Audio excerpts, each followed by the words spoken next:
આજની ધર્મકથા. પ્રણામ. યશોધર ચરિત્ર. જીવનમાં આપણે ઘણી નોવેલ્સ, ઘણી કથાઓ, ઘણી વાર્તાઓ ઘણું સાંભળીએ છીએ, પણ સર્વજ્ઞ કથિત અથવા પૂર્વાચાર્યો કથિત કેટલીક વાતો અને એમાં જે તથ્યો જે સ્વરૂપે આપણને સમજાય છે, એ વાર્તા હોવા છતાં પણ આપણી અંદરમાં કંઈક મોટું સંવેદન પ્રગટાવી શકે છે. આમ જોવા જઈએ તો વાર્તા જેવી વાર્તા જ છે. કદાચ બીજી કોઈક નોવેલ્સ વાંચતા હોય એવી રીતની આ નોવેલ્સ ટાઈપની વાર્તાઓ છે, પણ આમાં આપણને અણસાર છે, આપણને અહેસાસ છે કે આ પૂર્વાચાર્યો કથિત અથવા સર્વજ્ઞ કથિત છે. જ્ઞાતા ધર્મકથાની અંદરમાં 3.5 કરોડ જેટલી કથાઓ હતી. અલબત્ત અત્યારે આપણને એટલી બધી ઉપલબ્ધ નથી આગમોમાં, પણ એમાંનો પણ ઘણો અંશ જે આપણને જ્ઞાતા ધર્મ કથા સ્વરૂપે નથી મળ્યો, એ બીજા આવા કેટલાક અંશ સ્વરૂપે હોઈ શકે. એટલે આ બધી કથાઓની અંદરમાં તથ્ય એ હોવાની શક્યતાઓ એક્સ્ટ્રીમ છે અને હાઈએસ્ટ છે. અને એ અપેક્ષાએ વિચાર કરીએ તો એવું લાગે કે જો ખરેખર એક પાપ જીવનું અથવા એક કર્મ આટલી હદ સુધી જીવને ભોગવવું પડતું હોય, તો આપણા વર્તમાન જીવનની અંદરમાં કેટલીક જાગૃતિ લાવવી એ બહુ જ આવશ્યક છે. અને આ સ્વરૂપે આ કથાઓ એ જીવન પરિવર્તન કરવામાં સહાયક બને છે. નોવેલ વગેરે આપણા મનને રંજન આપી જાય, આનંદ આપી જાય, મજા આપી જાય, ગમો આપી જાય, પણ હૃદય પરિવર્તન, માનસ પરિવર્તન, જીવન પરિવર્તન એ બધું કરવા માટે જે ગંભીરતા જોઈએ, જેની સિરિયસનેસ વર્તાવી જોઈએ, એ આપણને આ કથાઓમાંથી કરતા. અને એવી જ એક કથા યશોધર ચરિત્ર. ગઈકાલ સુધી આપણે ચરિત્રમાં જોયું કે અનેક ભવો, એકથી વધારે ભવો એવા થવા લાગ્યા કે જેની અંદરમાં સુરેન્દ્ર દત્તનો જીવ જે એક સમયે પરાકાષ્ઠાની અવસ્થાએ હતો, સુખની, શુભની, વૈરાગ્યની, એ આજે ગબડતો ક્યાં ને ક્યાં પહોંચતો જાય છે. અને ઓલો સાથે રહેવાનો ઋણાનુબંધ, માતા સાથેનો, યશોધરા સાથેનો, એના કારણે યશોધરા રાજમાતાનો જીવ પણ ક્યાંક ને ક્યાંક એને સંલગ્ન થાય એ રીતે જ જોડાય છે. પ્રશ્ન એક થાય, કેટલાક શ્રોતાઓના ચિંતનમાં કેટલાક પ્રશ્નો જે પ્રાપ્ત થયા છે અને જે કેટલાક સાહજિક રીતે આપણને થતા હશે કે પૂર્વભવની અંદરમાં જ્યારે સુરેન્દ્ર દત્તની વાત છે ત્યારે રાજમાતા અને સુરેન્દ્ર દત્ત એ બંનેના સંબંધોની અંદરમાં તો પ્રીતિ હતી, વાત્સલ્ય હતું, એકબીજા પ્રત્યેનું સૌહાર્દ હતું. ચલો એવું સમજી શકાય કે નૈનાવલી અને સુરેન્દ્ર દત્ત એ બંનેના સંબંધો પાછળથી ઘણા તીખા અને ખાટા થઈ ગયા હતા. સુરેન્દ્ર દત્તના મનની અંદરમાં નૈનાવલી પ્રત્યે બહુ જ તિરસ્કારની ભાવના જન્મી હતી, પણ રાજમાતા પ્રત્યે તો કોઈ જ નબળો ભાવ ન હતો, ન રાજમાતાને કોઈ ભાવ હતો. તો પછીના ભવોની અંદરમાં, એટલે કે કૂતરાનો ભવ આવ્યો, જ્યારે એમણે મોરના સ્વરૂપે સુરેન્દ્ર દત્તના જીવને માર્યો, કે પછી આ જલચરનો જીવ આવ્યો, કે પછી સાપ અને નોળિયાનો જીવ આવ્યો. આ બધા સ્વરૂપની અંદરમાં પેલા રાજમાતાના જીવને એના સગા દીકરા સ્વરૂપ જે જિંદગીભર જીવ્યા અને જેનું આયુષ્ય તો ઘણું મોટું હતું. સાપ અને નોળિયા કે કૂતરાને મોરના આયુષ્યની અપેક્ષાએ એ લોકોનું આયુષ્ય તો લાખો ગણું વધારે હતું. તો એ લાખો ગણું વધારે આયુષ્ય, એ વર્ષોનો સંસ્કાર, એ કેમ અત્યારે કામમાં નથી આવતું? ત્યારે કેટલી પ્રીતિ હતી, કેટલું વાત્સલ્ય હતું, એ ક્યાં ગયું? આવો પ્રશ્ન સહેજે થાય. અને એ પ્રશ્નના ઉત્તરમાં ચિંતનમાં આપણે જઈએ ને તો બહુ સાહજિકપણે આપણને કેટલીક શાસ્ત્રીય વાતો એ સ્ફુરે કે જેવી ગતિ તેવી મતિ. આપણે ત્યાં એક બહુ સરસ વાત આવે છે. એક સાધુ ભગવાન હજારો વર્ષોનું ચારિત્ર પાડ્યું. અને ચારિત્ર જીવન એટલે પાછું કેવું અસ્ખલિત ચારિત્ર, એકદમ નિરંતર વહેતું ચારિત્ર, ક્યાંય કોઈ બાધારૂપે નાનકડો પણ હિંસાનો ભાવ નહીં, ફક્ત ચારિત્રનો પરિણામ, એવું હજારો વર્ષનું ચારિત્ર પાડ્યું. પાછલી આયુષ્ય બંધની વેળાએ કાંક નબળો વિચાર, નબળું કાર્ય થયું અને પોતે બિલાડીના ભાવમાં જન્મ્યા. હજારો વર્ષનું સંયમ જીવન એટલે કેવી જૈરણાપૂર્વકનું હોય, કેવી જીવ મૈત્રીપૂર્વકનું હોય, અને એની સામે બિલાડીના ભાવમાં જન્મ્યા અને બિલાડી તરીકે જે સામાન્ય કેટલાક દિવસો સક્ષમ બનવા માટેના મેળવવાના હોય તે મેળવ્યા. અને પછી હવે માતા એને ખોરાક માટેનું જ્યારે શીખવાડવાની શરૂઆત કરે છે, એ જ ક્ષણે જેવો ઉંદર જોયો પેલી બિલાડીએ એ ઉંદરને તરાપ મારીને ખાઈ લીધો. અહીંયા શાસ્ત્રકારો પ્રશ્ન કરે છે કે હજારો વર્ષના ચારિત્ર જીવનનો સંસ્કાર એ અહીંયા ક્યાં ગયો? એ હજારો વર્ષનો સંસ્કાર ક્યાં અને કેટલાક દિવસનો આ હિંસાનો સંસ્કાર ક્યાં? આ કઈ રીતે શક્ય બન્યું?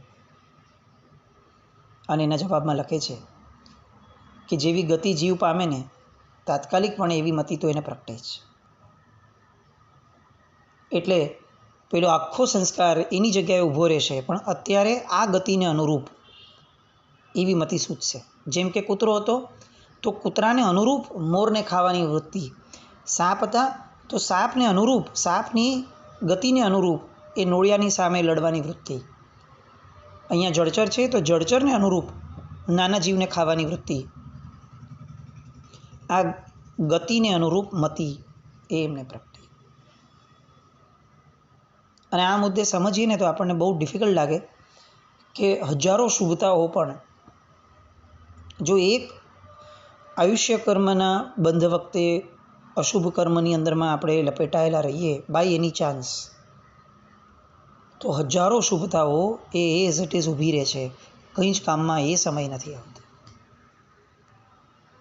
અને એટલે જ આયુષ્ય કર્મનો બંધ થાય એ વેળા અતિશય મહત્ત્વની છે, અતિશય. અને એટલે જ આપણે ત્યાં 11 તિથિઓનું પાલન એ બહુ જ આવશ્યક હતું. આપણે તો ફક્ત તિથિ એટલે લીલોતરી ન ખાવા માત્રથી આપણે એને આરાધના ગણી લઈએ છીએ, એવું નથી જ. એ તો બહુ જ એક સામાન્ય લક્ષણ છે કે ભાઈ it is part of it, one part of it, કે કોઈ વિશેષ આપણા હિંસક પરિણામ ન થાય એટલા માટે એક આ વસ્તુની કાળજી રાખવી કે લીલોતરી ન વાપરવી. પણ લીલોતરી ન વાપરવી એટલા માત્રથી આખી પર્વતિથિની આરાધના થઈ જાય છે એવું નથી. જેમ લીલોતરી ન વાપરવી એનો આશય એ વિશેષ ચીકણા કર્મબંધ ન થાય એ હતો, એવી જ રીતે એ દિવસોની અંદરમાં ક્યાંય કોઈની ઉપર ક્રોધ ન થાય, કોઈની પર અણગમો ન થાય, ક્યાંક પૈસા કમાવાની વૃત્તિ વિશેષપણે આપણા હૃદયમાં પ્રવેશી ન જાય, લોભ ન જાગે, કોઈક માયા કપટ કરવાનું મન ન થાય, એ પણ ઇક્વિવલન્ટલી એટલું જ મહત્ત્વનું છે.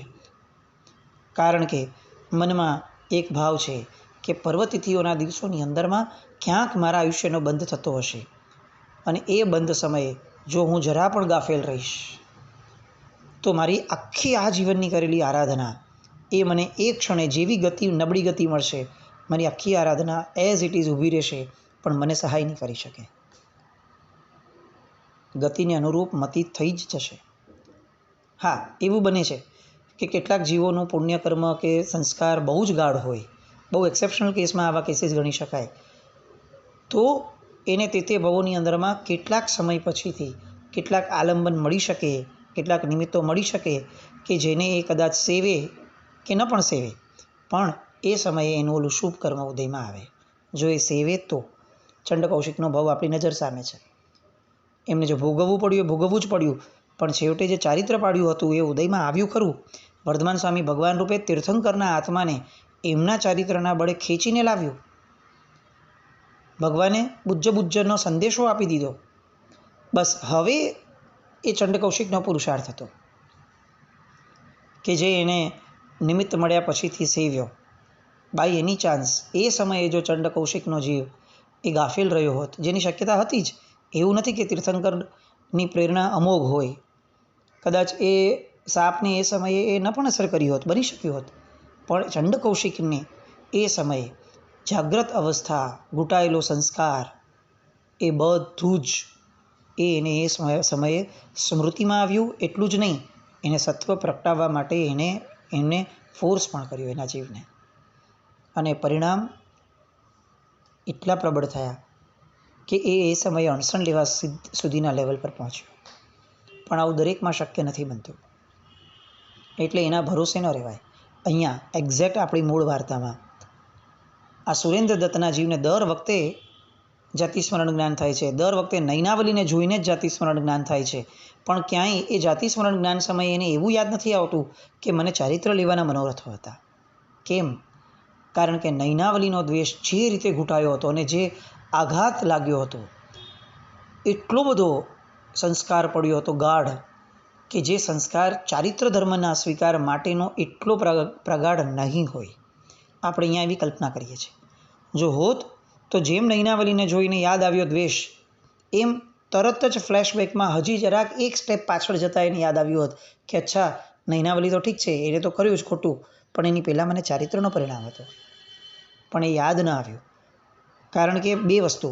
એક, કદાચ ચારિત્ર જીવનનો સંસ્કાર એટલો પ્રગાઢ નહીં હોય, નંબર 1, અને નંબર 2, અત્યારે આ ભવને અનુરૂપ કર્મ જે છે એ એની સાથે બંધ બેસતું નથી, દ્વેષ સાથે બંધ બેસતું છે. એટલે જીવની ગતિ પ્રાયોગ્ય કર્મ એ સમયે જે ઉદયમાં આવ્યું, એમાં પૂર્વભવમાં જતાં જતાં નૈનાવલી ઉપર જઈ અને ધ્યાન અટકી ગયું, અને એ જ મગજમાં ઘૂસી ગયું. ક્યાંય ચારિત્ર ભવનું પરિણામ એને યાદ ના આવ્યું. કેવી લાચારી! જીવ બાંધી લે છે, પણ એને એ ખ્યાલ નથી કે એક બાંધેલું કર્મ એ મારી હજારો સેંકડો શુભતાઓને એ એઝ ઇટ ઇઝ ઊભી રાખી દેશે, નબળી પાડી દેશે, એનું ફળ પણ નહીં આપવા દે. એક નબળું વિચાર પણ કરવામાં આપણને ભય લાગવો જોઈએ. પાપ ભીરુતા બહુ જ મહત્ત્વનો ધર્મ છે, અને કદાચ એમ કહી શકાય કે સૌથી પહેલો ધર્મ છે. આપણે માસક્ષમણ કરીએ, સિદ્ધિતપ કરીએ, ચારિત્ર જીવન સુધી પહોંચવાના મનોરથો સેવીએ, બધું જ બહુ સારું, પણ મૂળમાં પાયામાં જો પાપ ભીરુતા નથી, તો એ ધર્મો એ આપણી શુભતાને ક્યાંય સંસ્કરિત નહીં થવા દે.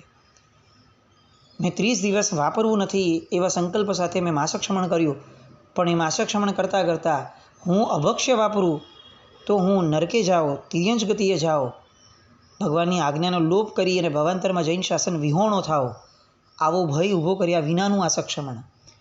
એટલે 30 ઉપવાસ થઈ ગયા, પણ પછીથી એ માસક્ષમણ પત્યા પછીથી એક સામાન્ય વસ્તુ છોડવાનું પણ સત્વ ન પ્રગટાવી શક્યા. અને કદાચ પરિણામ એ આવે કે ભવાંતરની અંદરમાં આપણી શુભતાઓ એઝ ઇટ ઇઝ આપણને કંઈ પણ કામમાં આવ્યા વિના પડી રહેશે, અને કેટલીક અશુભતાઓ એ આપણી પર હાવી થઈ જશે. આપણું અભક્ષ્ય ભોજનનું પાપ એ આપણને ભવાંતરમાં એવા કર્મો, એવી પ્રાયોગ્ય સ્થિતિ આપશે કે આપણે ફક્ત અભક્ષ્ય ખાઈએ, ફક્ત નોનવેજ જ આપણો ખોરાક હોય એવા ભવમાં જન્મ લઈએ. અને માસક્ષમણનો ધર્મ એ ત્યાં બહુ જ સાહજિક રીતે, બહુ જ સામાન્ય રીતે, કદાચ ફળ આપે તો ઠીક, ન આપે તો ઠીક, એ રીતે આવી અને વયો જશે. કેમ? કારણ કે આપણે ક્યાંય પણ એ સંસ્કારને ઘૂંટવાનો પ્રયત્ન નહોતો કર્યો. આપણે આપણી મૂળ વાત પર આવીએ. પેલું મત્સ્ય એ જોએ છે કે નૈનાવલી મને કાપવાની વાત કરે છે. નૈનાવલીને આ બાળ રાજકુમાર કહે છે કે માતા, આપ આને આરોગો અને પિતાના શ્રાદ્ધ માટે, દાદીના શ્રાદ્ધ માટે આપણે બ્રાહ્મણોને એનું દાન આપીએ. નૈનાવલી એણે પણ માંસાહાર શરૂ કરી દીધો હતો. એક જમાનામાં ભલે કપટ ખાતર પણ જે સુરેન્દ્ર દત્તને પાછળ પડ્યા હતા કે તમે જશો તો તમારી પાછળ હું દીક્ષા લઈશ, ભલે એ ફક્ત બહારનું વચન હતું, પણ તેમ છતાં એક સામાન્યપણે પણ એ બહારનું વચન એમને કંઈ જ કામમાં ના આવ્યું. એમને વિચાર પણ ના આવ્યો કે એક જમાનામાં દીક્ષા લેવાની વાત કરનારી હું માંસાહાર કઈ રીતે કરી શકું. ના, પેલા કુબડા સાથેની સંગત, એણે એનો બધો જ ધર્મ, એનું બધું જ ઔચિત્ય, બધી જ શુભતાઓ, શુભતાના દેખાડાને પણ ખતમ કરી નાખ્યો. આપણે જેને સારા ગણીએ છીએ, જેને મારા ગણીએ છીએ, એ જ્યાં જ્યાં જે ગતિમાં જે રીતે જશે, એની પાછળ જવું પડશે. એ વાત આપણે હંમેશા યાદ રાખવી જોઈએ. ચાકુ મંગાવ્યું, મોટી છરી, અને એ છરી વડે એ માછલાને કે જે જીવતો છે એના પાછલા ભાગને કાપવાનું શરૂ કરે છે. કેવી સ્થિતિ? માછલાના જીવને જાતિ સ્મરણ જ્ઞાન થયું છે. એને ખબર છે કે આ મારી પત્ની એ મને કાપી રહી છે, અને જે રીતે સૂચના અપાઈ છે એ રીતે હવે મારા જ માંસની પાર્ટી થવાની છે. જે પાર્ટી મારા જ સ્વજનો, મારો જ સગ્ગો દીકરો, મારી વહુઓ, મારી પત્ની આ બધા ભેગા મળી અને મારા જ માંસની પાર્ટી કરશે. કોના નિમિત્તે? તો કે મને શ્રદ્ધાંજલિ આપવા માટે. કેવી વેદના હશે, કેવો આર્તનાદ હશે. આર્ત ધ્યાન, કેટલું કરેલું આર્ત ધ્યાન એ પણ જીવને કેટલું ભારે પડે છે. અહીંયા માંસાહાર શરૂ થયો, પાછલો ભાગ કપાયો, એ છતાં પણ એ મર્યો નહીં માછલો. એટલે હવે નૈનાવલીએ સ્વાદિષ્ટ બનાવવા માટે એના જે ટુકડા હતા, બાકીનું જે શરીર હતું એને ચૂલે ચડાવ્યું. તેલ ઉકાળવા માંડ્યું. તેલ નાખીને તેલને ઉકાળવાનું શરૂ કર્યું. હજી માછલાનો જીવ જેમ જેમ અગ્નિની જ્વાળા વધે છે તેમ તેમ સળગતો જાય છે, બળતો જાય છે, જીવ ચેવતો નથી. અને એક એવી ક્ષણ આવે છે કે જ્યારે અગ્નિ પ્રગાઢ જ્વાળા સ્વરૂપે બને છે ત્યારે છેક એનો જીવ ચેવે છે અને એ મૃત્યુ પામે છે. પણ એ મૃત્યુ પામે એ પહેલાંની જે ક્ષણો હતી કે જેમાં પોતાની સગ્ગી પત્ની પોતાને સળગાવીને મારે છે, એ ક્ષણોની એ માછલાની મતિ એ કેવી હશે? આપણે ધ્રુજાવી મૂકે એવી. આપણે કલ્પના કરી કે કદાચ એ માછલાની જગ્યાએ આપણે હોત તો. આ દરેક જગ્યાએ છે ને મૂળમાં આપણને બધી વાતો, પ્રવચનો, કથાઓ કોઈ અસર કેમ નથી કરતી? કારણ કે આપણે હંમેશા એને તે સ્વરૂપે જોઈએ છે કે આ તો એ જીવની સાથે થયું હતું. પણ દરેક આવી ઘટનાઓમાં આ બહુ જ આવશ્યક છે, આપણે એને આપણા સ્વરૂપે જોઈએ. તૃતીય પુરુષ કે દ્વિતીય પુરુષ નહીં, પ્રથમ પુરુષ હું. આ મારી સાથે થાય તો, મારી ગતિ આવી થાય તો, હું આવું કરું છું તો હવે મને આવું મળે તો. આ જ્યાં સુધી વિચારણા સ્વરૂપે નહીં આવે ને ત્યાં સુધી એક પણ વાતો, કથાઓ, અરે સાક્ષાત તીર્થંકરની દેશના પણ આપણને અસર નહીં કરે. એ બહુ બહુ તો સામાન્ય પુણ્ય આપીને જશે, પણ આપણી નિર્જરાનું કારણ બનશે કે નહીં એ પ્રશ્ન રહેશે. એ ભાવ પૂરો થયો. અને પેલું હવે જળચર કે જે માતાનો જીવ હતો, રાજમાતાનો, એ જે ત્યાંથી મૃત્યુ પામ્યો હતો, એ વિશાલા નગરીની અંદરમાં ચંડાળનો વાડો હતો. એ વાડામાં બકરી રૂપે જન્મ્યો. એક લોટનો કુકડો કેટલો ભારે પડે છે. અને આ સુરેન્દ્ર દત્તનો જીવ કે જે માછલા રૂપે સળગીને મર્યો છે, એ ત્યાંથી જન્મી અને એ જ બકરાના પેટે બકરી તરીકે એ જન્મ પામ્યો. જે 3 ભાવ પહેલાં માતા અને પુત્રનો સંબંધ હતો એ ફરીથી અહીંયા આવ્યો, પણ હવે ગતિ બદલાણી છે. એ રાજમાતા અને રાજપુત્ર હતા, હવે બકરો છે અને એના પેટે જન્મેલી બકરી છે.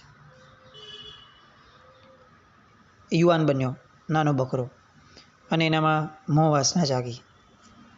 બીજી કોઈ બકરી મળી નહીં, તો છેવટે એને પોતાની માતા બકરી જે હતી એની સાથે એણે વિષયનું સેવન કર્યું.